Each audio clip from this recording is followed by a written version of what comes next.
خاندین میں بھاگ گئی تو آندنا ہمیں گنا، یعنی جہاں یہ کیفیت پیدا ہو جائے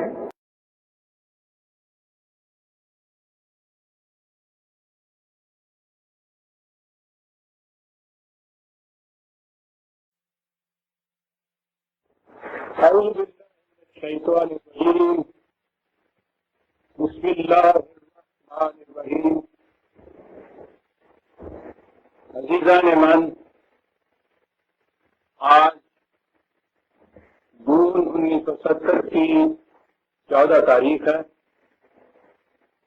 افسوس ہے کہ پچھلے اتوار کو میری طبیعت کی ناسازی کی وجہ سے درس نہ ہو سکا۔ آج بھی ابھی طبیعت کلیتاً بحال تو نہیں، لیکن مناسب نہیں سمجھا کہ اب آپ آ جائیں اور اس طرح سے واپس چلے جائیں، اور جتنی ہمت ہوگی اس کے مطابق کچھ قرآن کریم سے پیش کر دوں گا۔ لا یکلف اللہ نفسا الا وسعہا، تو خود قرآن نے کہا ہے۔ درس کا آغاز سورہ اخلاص سے ہوتا ہے، چوتھی سورت۔ بسم اللہ الرحمن الرحیم۔ یا ایھا الناس اتقوا ربکم الذی خلقکم من نفس واحدۃ وخلق منها زوجها وبث منهما رجالا کثیرا، اس قانون کے لیے داشت کہ جس کی روح سے تم ایک تمدنی زندگی میں ایک دوسرے کے محتاج ہوتے ہو، اس کی ابتدا ایک خاندانی زندگی سے ہوتی ہے، باہمی رشتہ داری سے ہوتی ہے۔ خدا تمہارے ہر ایک عمل پر نگران ہے۔ ایک انسانی بچے کی پیدائش آج تو ایک معمول کا واقعہ ہے، اس میں کسی قسم کی نہ حیرت ہوتی ہے نہ کوئی تعجب آتا ہے۔ مرد اور عورت یا نر اور مادہ کے باہمی اختلاط سے استقرار حمل ہوتا ہے، وضع حمل کے بعد بچہ دنیا میں آ جاتا ہے، اور یوں یہ سلسلہ آگے چلتا رہتا ہے۔ لیکن اگر اس سلسلے کو پیچھے کی طرف لوٹائیے تو کہیں جا کے ذہن رک جاتا ہے کہ یہ پہلا جوڑا جس سے یہ آگے سلسلہ چلا تھا، یعنی جس سے پہلے کوئی اور جوڑا نہیں تھا، تو یہ پہلا جوڑا کس طرح کے وجود میں آ گیا؟ وہ انسانی رکتا ہے وہاں جا کے، بات دور نکل جائے گی۔ میں تو یہ کہوں گا کہ وہ انسانی پیچھے جب جاتا ہے تو سارے سلسلہ کائنات میں کہیں جا کے رکنا پڑتا ہے اسے۔ پہلے یہ کیسے ہو؟ تو بات یہاں صرف اس پیدائش کی ہے، اس لیے انسانی ذہن یہاں جا کے رکا کہ یہ پہلا جوڑا کیسے آیا۔ اگر چوہے انڈے سے بنتے ہیں تو انڈے تو مرغی دیتی ہے، مرغی کہاں سے آ گئی؟ مرغی انڈے سے پیدا ہوئی تھی تو وہ انڈا کہاں سے آ گئی؟ یہاں سوال یہ پیدا ہوا کہ پہلا جوڑا مرد اور عورت کا کہاں سے آ گیا، جس سے پھر آگے سلسلہ چلا۔ اگر یہ مسئلہ حل ہو جائے پہلے جوڑے کا تو پھر اگلا سارا مسئلہ حل ہو جائے۔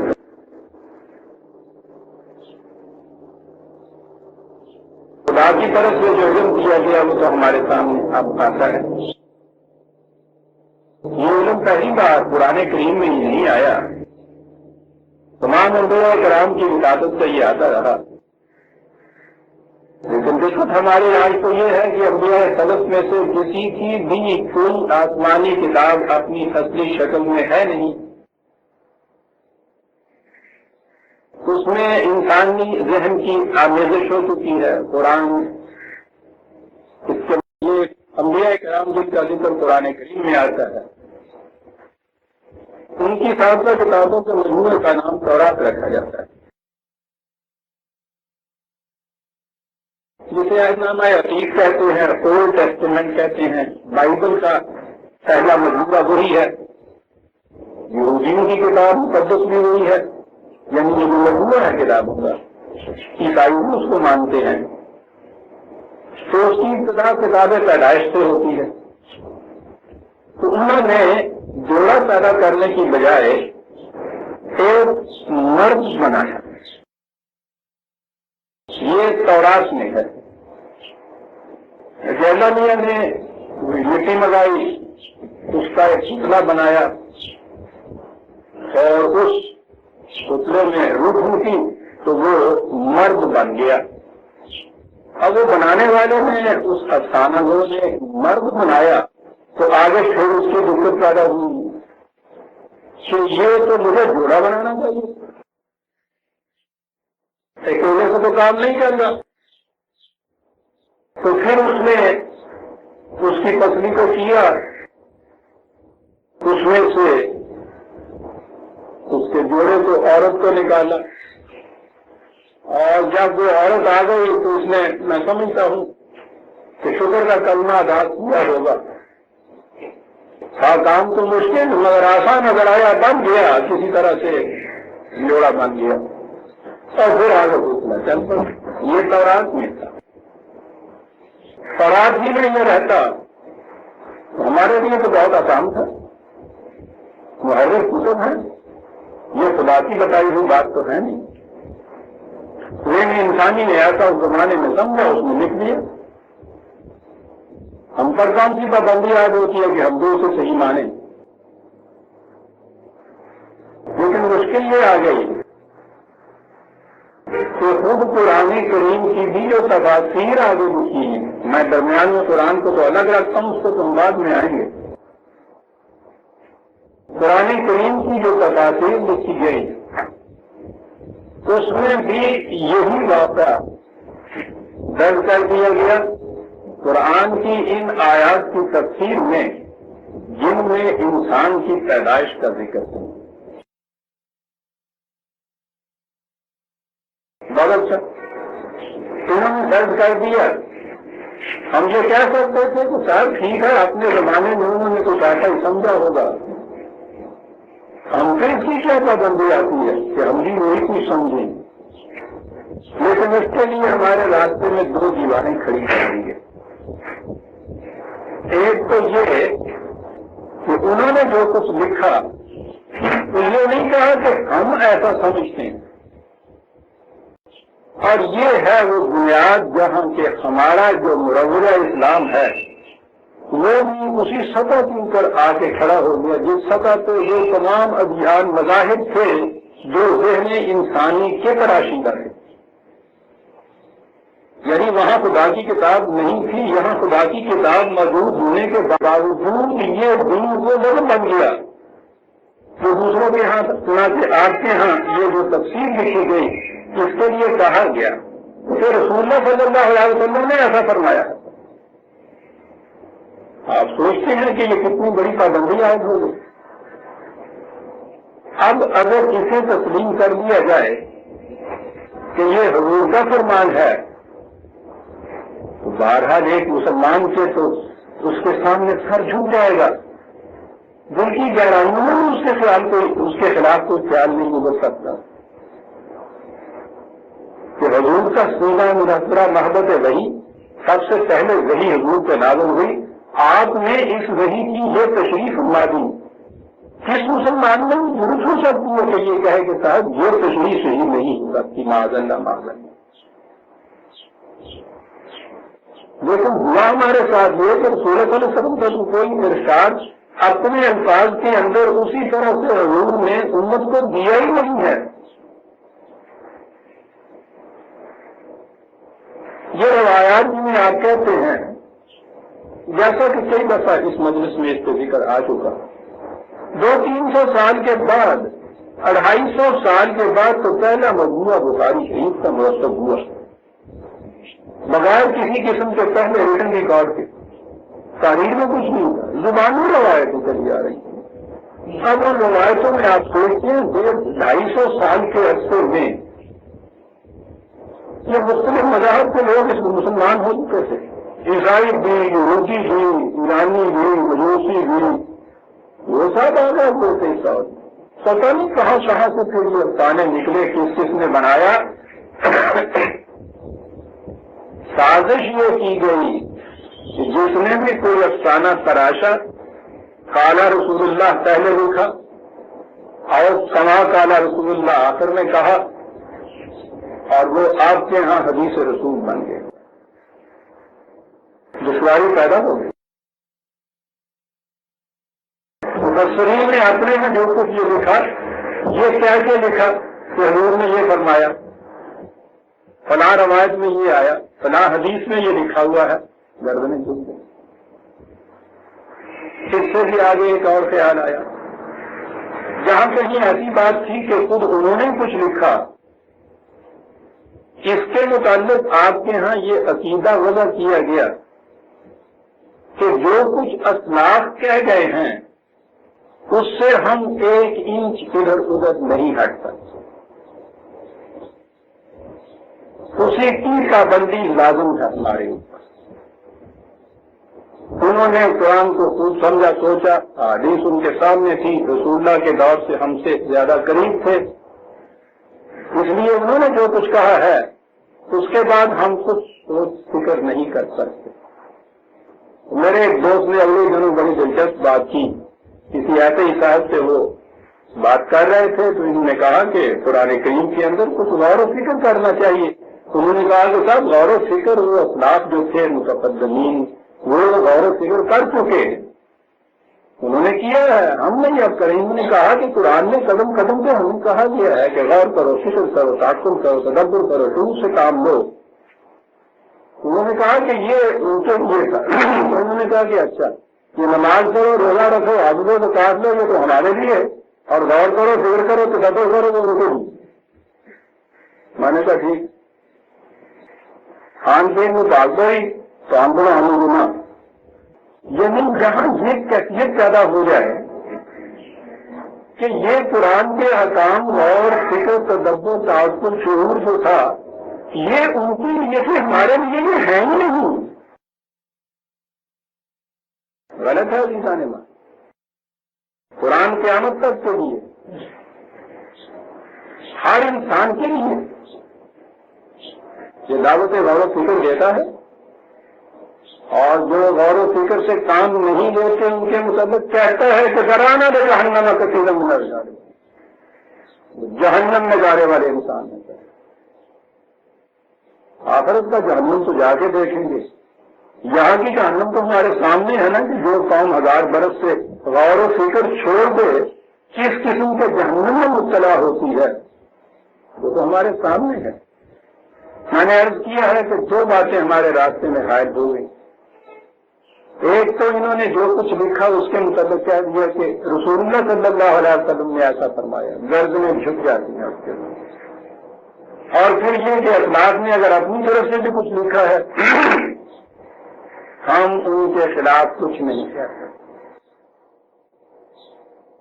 یہ جو خاص مسئلہ ہمارے سامنے ہے، پہلے انسان کی پیدائش کیسے ہو گئی، میں نے عرض کیا کہ تورات کی کتاب پیدائش میں یہ لکھا ہے کہ خدا نے مٹی سے آدم کا ایک پتلا بنایا اور اس کے پتلی سے پھر اس کی بیوی پیدا کی۔ ہمارے ہاں آپ دیکھیے کہ جب افسانہ آگے بڑھتا ہے تو اس میں زیب داستان کے لیے کچھ اور بڑھانا پڑتا ہے۔ اگر وہ پہلے ہی افسانے کی نقل ہو تو اس دوسرے افسانے کی کچھ قیمت نہیں ہوتی، کچھ تو اس میں زیادہ ہونا چاہیے نا۔ وہاں اتنا ہی تھا۔ ہمارے ہاں کی تفاسیر میں یہ لکھا ہے، پہلے تو یہ لکھا تفسیر ابن کثیر ہمارے ہاں بڑی مشہور تفسیر ہے پہلے دور کی۔ اصل میں وہ طبری کی جو پہلی تفسیر ہے نا یہ اسی کا ہی ملخص ہے، اور اصل تو یہ ہے کہ جتنی تفاسیر آپ کے ہاں ہیں وہ امام طبری کی سب سے پہلی تفسیر کے اوپر تر ہی غزلیں ہیں حقیقت میں۔ اپنے اپنے انداز کے مطابق بات کو پھیلاتے چلے گئے ہیں.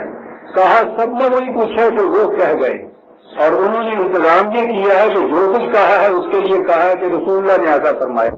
جامد ہو کے رہ گئے نا آپ کے ذہن اس طرح سے، اس کو لگا دیے گیا نا اتنا ایک کہنے سے. تصویر اتنی کثیر میں میں ایک دو روایتیں آپ کے سامنے پیش کروں گا.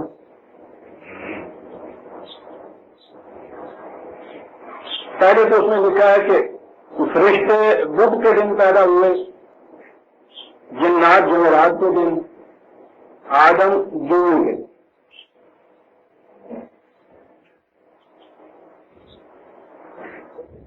جمعے کے دن جو پیدا ہوتا ہوں جمعہ کرنے نہیں. یہ آپ اتنے سے سوچیے کہ یہ بدھ اور جمعرات اور جمعرات جمعے، یہ تو انسانوں کے دور کی چیز ہے. یہ ہمارے مفسر جو ہیں ان سے پوچھیے تو صحیح کہ آپ کا ذریعہ علم کیا ہے کہ فرشتے بدھ کے دن پیدا ہوئے، جنات جمعرات کے دن پیدا ہوئے، آدم جمعے کے دن پیدا ہوئے. چلیے سوال یہ تھا پیدا کیسے ہوئے. لکھا ہے کہ پھر آدم علیہ السلام کی مٹی اٹھائی گئی. یاد رکھیے ان کے نزدیک حضرت آدم علیہ السلام نبی، ان کی مٹی اٹھائی گئی جو چکنی تھی اور اچھی تھی. جب اس کا خمیر اٹھا تب اس سے حضرت آدم علیہ السلام کو اللہ تعالیٰ نے اپنے ہاتھ سے پیدا کیا اور 40 دن تک وہ روحی پتلے کی شکل میں رہے. اب تورات سے اضافہ ملاحظہ فرمائیں.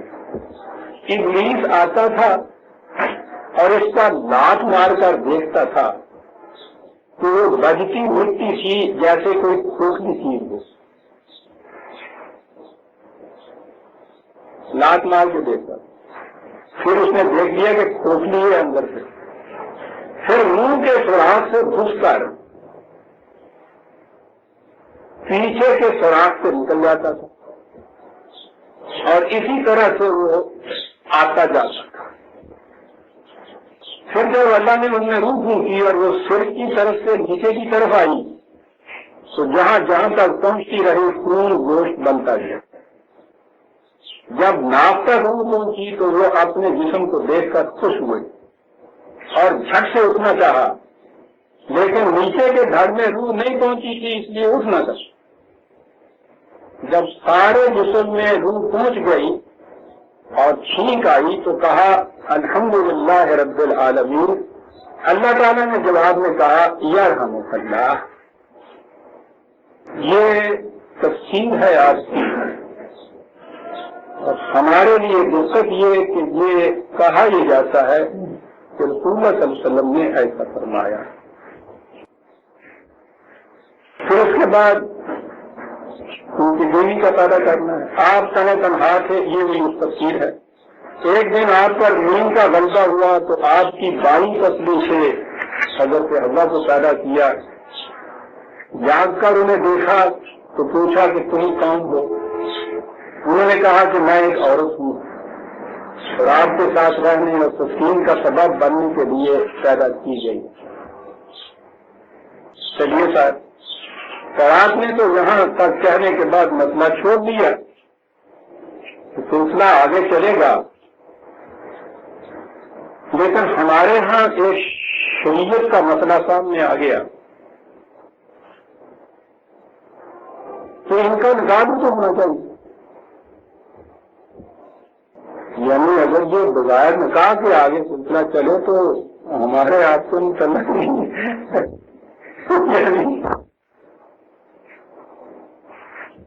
آگے تک جہاں تک وہ چلے.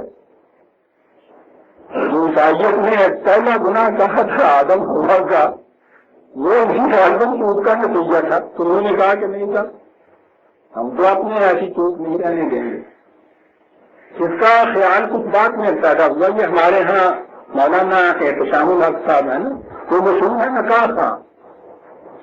انہوں نے اپنے درس میں یہ فرمایا تھا، ریڈیو پہ درس کیا کرتے تھے نا، انہوں نے یہ فرمایا ان کے نزدیک نکاح کی بڑی اہمیت تھی. تو انہوں نے اس میں کہا کہ حضرت آدم علیہ السلام نے جب اس عورت کو چھونے کے لیے ہاتھ بڑھایا، یعنی یہ نبی نے ہاتھ بڑھایا تو وہی کے ذریعے اللہ کا حکم پہنچا کہ آپ اس وقت تک اسے چھو نہیں سکتے جب تک اس کا مہر نہ ادا کیا۔ حضرت آدم علیہ السلام نے پوچھا کہ اے پروردگار اس کا مہر کیا ہے؟ اللہ تعالیٰ نے ارشاد فرمایا کہ اس کا مہر یہ ہے کہ محمد اور آل محمد صلی اللہ علیہ وسلم پر 10 بار درود لے کر جائے۔ حضرت آدم نے 10 مرتبہ محمد اور آل محمد صلی اللہ علیہ وسلم پر درود بھیجا اور ملائکہ کی شہادت کے ساتھ دونوں کے مابین نکاح قائم ہوا۔ اور اس جمعہ کے آخری حصے میں فرشتوں کو حکم ملا کہ یاقوت اور سچے موتیوں کے زیور اور لباس زینت سے حضرت حوا کو آراستہ کر کے دونوں کو جنت میں داخل کر دیا جائے۔ چلیے صاحب، نکاح بھی ہوا، جوڑا بھی بنا، نکاح بھی ہوا، انسانی نقطہ نگاہ سے بات طے ہو گئی، شرعی نقطہ نگاہ سے بھی مسئلہ حل ہو گیا۔ اب آپ گھبرائیے نہیں، نہ ہمیں گھبرانے کی کوئی ضرورت ہے۔ میں یہ عرض کر رہا تھا کہ بات اگر ان حضرات کے اپنے ہی خیال تک ہوتی تو اس میں ہمارے لیے کوئی دشواری نہیں تھی۔ قرآن کریم نے اپنے سمجھنے کے متعلق بتایا یہ ہے کہ سنريهم آياتنا في الآفاق وفي أنفسهم حتى يتبين لهم أنه الحق، کہ ہم اپنی نشانیاں عالم انفس و آفاق میں دکھاتے چلے جائیں گے۔ یوں کسی پس پردہ نشانی کے اوپر پڑا ہوا پردہ اٹھے گا تو اس سے قرآن کا کوئی دعویٰ، ایک دعویٰ حقیقت بن کر سامنے آ جائے گا۔ اس طرح آہستہ آہستہ یہ حقیقت بن سامنے آ جائے گی کہ قرآن نے جو کچھ کہا ہے وہ حق ہے۔ یعنی زمانے کے میں علم انسانی جتنا بڑھتا چلا جائے گا، اس علم کی روح سے جو حقائق منکشف ہوں گے، ہر حقیقت قرآن کے کسی نہ کسی دعوے کی صداقت کا ثبوت بنتی چلی جائے گی۔ قرآن کسی ایک دور میں سمجھا نہیں جاتا۔ میں یہ عرض کر دوں کہ ایک ہی چیز ہے قرآن کے احکام یا اس سے زندگی کے سفر میں ہدایت یا رہنمائی لینا، وہ تو ایسی صاف واضح بین متعین ہے تو وہ اور بڑی آسان ہے۔ ولیکن یسر القرآن للذکر، راستہ چلنے کے لیے، یہ دیکھنے کے لیے کہ ہم ٹھیک جا رہے ہیں یا غلط جا رہے ہیں، قرآن کچھ مشکل کتاب نہیں ہے، کہا بڑی آسان کتاب ہے، واضح ہے، تبیان لکل شیء ہے۔ یہ اس کی ہدایت، اس کے احکام جو ہیں، اور ایک چیز ہے اس میں حقائق جو بیان ہوئے، حقائق تو علم کی روح سے سمجھے جا سکتے ہیں، اور حقائق کی کیفیت یہ ہے کہ اصل چیز تو اس کی ہدایت ہے، ہدایت کے ضمن میں وہ کہیں تشبیہات لاتا ہے، تمثیلات لاتا ہے، اس انداز سے اس کو ایبسٹریکٹ ٹروتھس جو ہے وہ بیان کرنے ہوتے ہیں، انہیں تو بہرحال ایک علمی انداز سے ہی بیان کیا جا سکتا تھا۔ یہ جو حقائق اس میں بیان ہوئے ہیں یہ ان کے متعلق ہے کہ جو علم انسانی بڑھتا چلا جائے گا، پرانی حقائق ابھر کر سامنے آتے چلے جائیں گے۔ لہذا پرانی حقائق کسی ایک دور میں سمجھے نہیں جا سکتے، یہ ارتقائی طور پر تدریجاً سلسلہ جاری رہنا چاہیے۔ اور یہ ہے وہ بات کہ ہر دور کے انسان کو غور اور فکر اور تدبر اور شعور کی تاکید کی گئی ہے، تو یہ سلسلہ لامکناہی ہے۔ قرآن بھی قیامت تک کے لیے کتاب محفوظ ہے، کائنات میں بکھرے ہوئے حقائق بھی اپنی اپنی جگہ پر کتاب مقبول ہیں۔ علم انسانی بلند ہوتا ہوا ایک ایک حقیقت پر پڑا ہوا پردہ اٹھاتا چلا جائے گا، قرآن کے دعوے کی صداقت کا ثبوت بانٹتا چلا جائے گا، اور یہ سلسلہ جاری رہے گا۔ تدبر و تفکر کا حکم دنیا کے آخری انسان کو بھی اسی طرح سے جیسے کہ صدر اعظم کے مسلمانوں کے لیے، اس سے پہلے اگر یہ چیز سمجھ میں نہیں آئی تھی تو اس کے لیے ہمارے یہ بزرگ قصوروار نہیں ہے. انسانی علم کی سطح ابھی اتنی اونچی نہیں ہوئی تھی، اور اگر آج یہ حقائق ہماری سمجھ میں آ گئے ہیں تو اس میں کوئی ہماری کاریگری نہیں ہے. تنہا علم انسانی خود اتنا اونچا آگے ہے ہمارے دور میں کہ کل تک یہ چیزیں جو بالکل راز سربستہ نظر آتی تھیں آج ان میں حقیقتیں بن کے ہمارے سامنے آ گئی ہیں. ہماری اگر کوئی خوبی ہے اس میں تو اتنا ہی ہے کہ قرآن نے جو ہمیں حکم دیا تھا غور فکر تدبر شعور سے کام لینے کا، ہم نے اس سے کام لیا. علم انسانی نے جو کچھ منکشف کیا تھا ہم نے اس کی روشنی میں قرآن کی آیات پر غور کیا اور حقیقتیں ہمارے سامنے آ گئیں. اس اعتبار سے ہم اسلاف سے آگے ہیں. ہم آگے کیا ہیں؟ ہمارا زمانہ وہاں سے آگے ہے. علم انسانی کی سطح اس سے اونچی ہے. یاد رکھیے ہر دور میں علم انسانی جو ردہ رکھتا ہے تو دیوار سوچی جاتی ہے. یہ جو تصور ہمارے یہاں دے دیا گیا تو پہلا دور جو تھا سب سے اونچا جو زمانہ گزرتا چلا جاتا ہے پست ہوتا چلا جاتا ہے. یہ حقیقت نہیں ہے. حقیقت کے خلاف انسانیت ارتقامے سے گزر رہی. علم بڑھتا چلا جا رہا اور علم کے بڑھنے کی تو کوئی حد بھی نہیں. وہ ذات اقدس و آدم صلی اللہ علیہ وسلم جو ہمارے ایمان کے مطابق علم کی انتہائی بلندیوں پر تھی، حضور کی بھی یہ دعا قرآن میں مذکور ہے کہ ربنا زدنی علما، یا اللہ میرے علم میں اور اضافہ کرتا. تو اگر حضور بھی علم کے اضافے کی دعائیں مانگتے ہیں تو اور کون ہو سکتا ہے ان کے بعد جو یہ کہہ دے کہ نہیں صاحب اب علم کے اضافے کی ضرورت نہیں. یہ تو یہودیوں کے راحت کہتے تھے کہ قلوبنا غلف، ہمارے پیالے بھر چکے اب اس میں ایک خطرہ کی بھی گنجائش نہیں. ہمارے دل لپیٹے ہوئے ہیں اب اس کے اندر کوئی آواز نہیں جا سکتی. قرآن نے ہمیں فکر و تدبر سے کام لینے کا حکم دیا. حضور کا اسوہ یہ ہے کہ زندگی کے آخری سانس میں بھی وہ عالم الناس جو ہے وہ دعا مانگتے ہیں کہ یا اللہ میرے علم میں اضافہ کرو. اس لیے مومن کا تو شعار یہ تھا کہ وہ علم کی دنیا میں بھی انسانیت کی امامت کرتا، سب سے آگے جاتا. تو میں نے عرض کیا کہ اگر آج ہم اس قسم کے حقائق کو بہتر طور پر سمجھنے کے قابل ہو گئے ہیں تو اس میں انفرادی طور پر کچھ ہماری کاریگری نہیں ہے. علم انسانی آگے بڑھ گیا ہے. اس کی روشنی میں قرآن کے حقائق خود سجلے نکھرے ہوئے موتیوں کی طرح سامنے آتے ہیں. اب دیکھیے کہ یہ جو مشکل ترین مسئلہ تھا پہلا جوڑا کیسے آ گیا، ابتدا کس طرح سے ہو گئی. فن کے انکشافات آج 2 اور 2 4 کی طرح اسے ثابت کر رہے ہیں. وہ مرد اور عورت یا نر مادہ کے اس طرح کے جوڑوں کو جیسا ہمارے سامنے آج یہ ہیں وہ بتاتے ہیں کہ اس طرح سے زندگی کی ابتدا نہیں ہوئی. یہ بات ذرا مشکل سی ہے، لمبی سی بھی ہے، تو درس میں اس تفصیل میں تو نہیں جاؤں گا.